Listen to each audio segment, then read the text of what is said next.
Nicolas, 43 ans, ancien chef de la tribu jaune, a remporté haut la main la course d'orientation de Koh Lanta, le feu sacré, ce mardi 6 juin.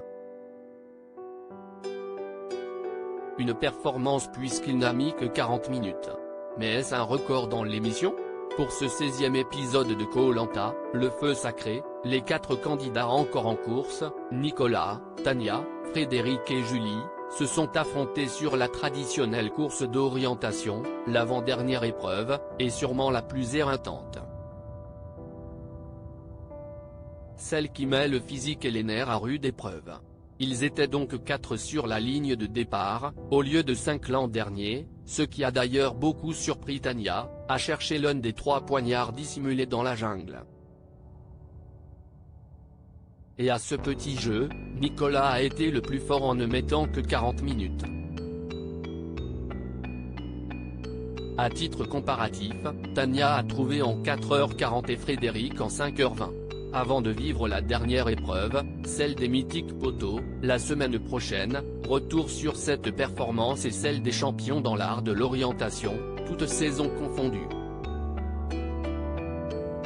Nicolas, Koh Lanta, le feu sacré, je ne m'étais pas entraîné à l'orientation avant de partir. Nicolas semble serein avant le début de cette épreuve qui mènera les aventuriers à la finale. Il explique, je suis calme et sérieux parce que je suis extrêmement concentré, juste avant l'épreuve. Je n'ai pas envie de parler. Souvent, quand il y a beaucoup d'enjeux, je suis beaucoup plus calme et moins causant. Je ne dis pas à Denis que je suis plutôt à l'aise dans cette discipline pour essayer d'impressionner ou de perturber mes adversaires. Et puis, je reste vigilant, je temporise mes propos. Je sais très bien que dans une course d'orientation, j'en ai fait quand même quelques-unes, on peut mettre de l'énergie, courir vite et se tromper rapidement.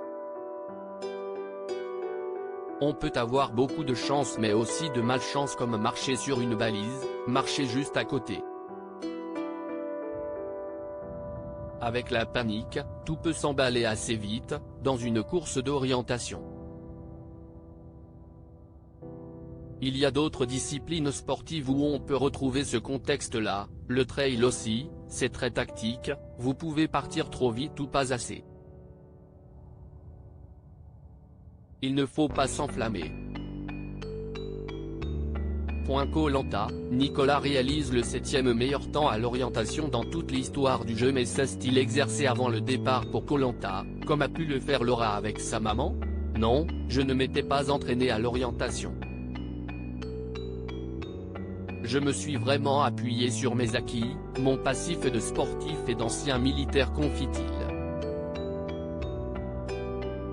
L'aventurier, qui fait l'unanimité sur le camp, ne cache pas la difficulté extrême de l'épreuve qui a vu partir son amie Julie. La course d'orientation est un sport où il faut rester lucide malgré la fatigue, ne pas paniquer. C'est très psychologique.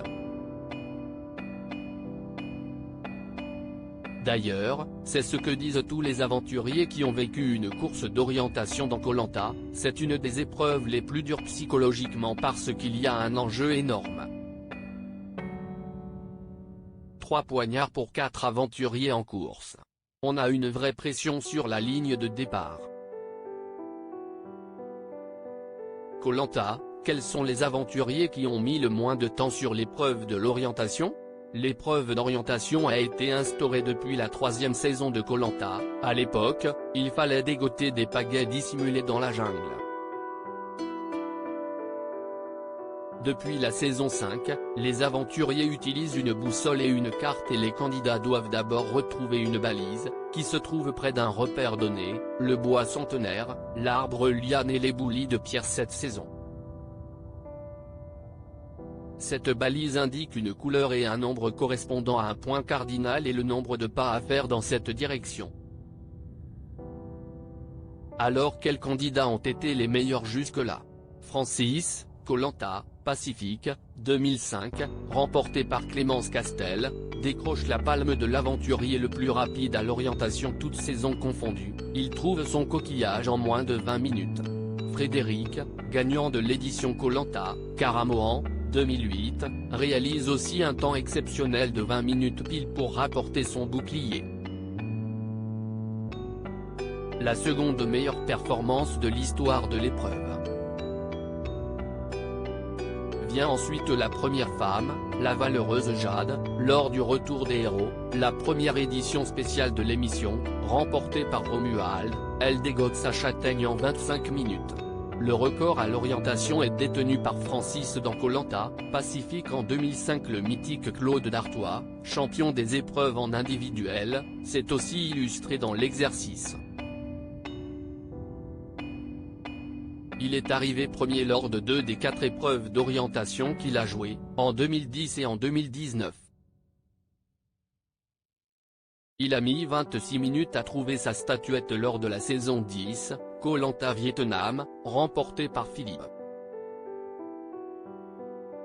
En 2016, Pascal, Koh-Lanta Thaïlande, remporté par Wendy, a relevé le défi et trouvé le poignard en 33 minutes. Enfin, dans Koh-Lanta, le totem maudit en 2022, remporté par Bastien et François, Jean-Charles, le sympathique fustier, est parvenu à remporter son épreuve d'orientation en seulement 36 minutes. Il n'y croyait pas lui-même.